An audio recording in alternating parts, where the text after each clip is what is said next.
Hello there, Blake here.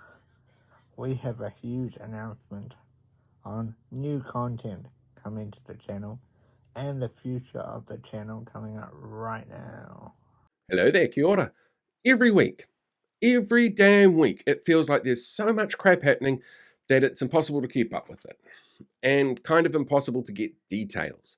This week, for example, we saw MSD starting to make the moves to make more people homeless with crackdowns on emergency housing. The increase in visa fees for applicants from the Pacific Islands, where we get most of our seasonal workers from, the government ruling out any more funding for the Christchurch Cathedral rebuild, proposed 16% of jobs being cut from the Environmental Protection Agency, which is actually one of the agencies that they've been touting as being a safety measure for the fast-track processes that they want to use. They're reducing its ability to do its job.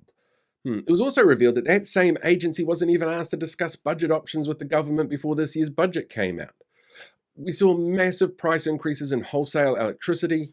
In a cost of living crisis, we saw major concerns raised about the new maths curriculum, like how teachers are being given 6 months to get their head around this, not the 2 years that have been recommended by industry experts or even the countries where it's been implemented in other places. And the fact that they keep gaslighting people over the success of our young people when their data is driven by a 0.38% sample size from students who weren't given the tools to succeed in that test. There was the dropping of the last of the Royal Commission recommendations in the wake of the March 15 terrorist attack, and the Taxpayer Union running paid ads against one of those recommendations about monitoring violent rhetoric. But nothing from them about Chris Bishop going over to France for the Olympics. But they did complain a little while ago when Grant Robertson went over to the Rugby World Cup final. There was paid advertising as well, mimicking news on the front page of the Herald, again stirring up blatant racist bullshit with disinformation from Hobson's Pledge. You know, that same Hobson's Pledge that New Zealand First MP Casey Costello is a board member of. There was the Ngāpuhi protest against the repeal of Section 7AA, the quiet announcement of the government agreeing to expand weapon-making defence systems in the region for the US, ACT refusing to take complaints about the culture of Parliament to the Parliamentary Commissioner after going to media to make noise about it. There was the new Health Commissioner telling Tova O'Brien off for asking questions. But if Tova was to, God forbid, get sick and end up in a hospital, she would still be one of the 14 layers of management mush that the Ministry of Health told us about, because they said patients were one of those 14 layers. There's been a whole bunch of ass-kissing in mostly the Herald, where they keep telling us that John Key is amazing and is supporting the Nats, and that, people are starting to really learn to love Christopher Luxon, and that Chippy is being mean, and that Kiwi Bank should maybe be sold off. There was the Maritime Union calling out the Finance Minister for short-sighted and expensive blunders around the new ferry systems. And it was revealed a National Party candidate was named in a court case for domestic violence against his own mother.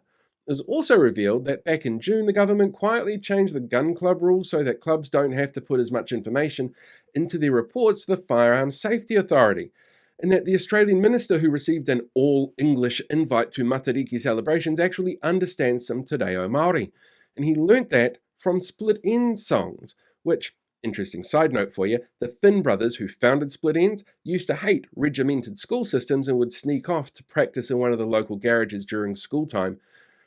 Getting that arts and culture stuff done that this government's also said that they want to sort of minimise so they can focus on reading, writing and maths in the regimented way that led us to seeing the music of the Finn brothers being set up.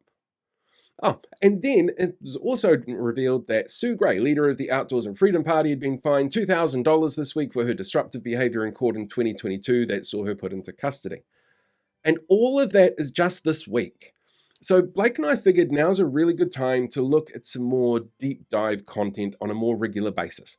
From this Friday, each week at 8 p.m, you can join us for a current affairs show that's streamed online through YouTube and Facebook that we're calling Behind the Parliament Walls.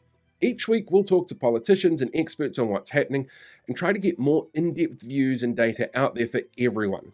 On Friday, we'll be joined by Labour Deputy Leader Carmel Sepuloni and Labour's spokesperson for Auckland and Rainbow Issues Shannon Halbert, as well as disability advocate and policy guide Nick Rouane. to look at the issues like repealing Māori wards, Winston's anti-trans tweets, combating government gaslighting, and what the Labour Party are doing behind the scenes to prepare for the next election. So you can find the links for all of that in my bio. Join us live 8 p.m. on Fridays to try and keep ahead of everything that's going on in the news cycle and deal with some of the crazy in the world that we've got to live with at the moment.